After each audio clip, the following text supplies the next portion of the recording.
ya Kasavubu na Lumumba. Oh Kongo yo ya Mobutu na Mose Kabila. Kongo ya Raisa na Fachi. Kongo ya Kizenga Kamere Kyungu Wakumwanza ya Mama Nigabe na Jizege wanye. Kongo ya Katu esengeli kopesa Longonya na Alingeti azali ndakisa po na Kongo bazako bate na Kongo yo bato ya solo bakate Kongo bato nyonso bakota na Kanyaka lelo Alingeti yako lakisa te bato ya solo bali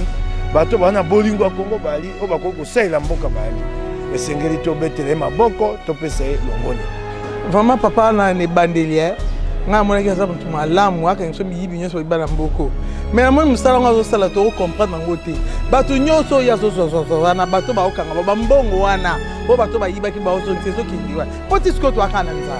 to kosenga na ya encore serein et ça combat mo za très difficile bato bele ba oza contre ye on va faire serein à la forte to soutenir ye abunda combat na jusqu'au bout atika pe image nenge ba Lumumba batika idéologie que non ceux qui l'auto parler anti corruption to mona maman kombo Alingete. Mbote na balandi nyonso ya magazine place publique mongongo na bino nde toyokaka etinda na bino nde tosalaka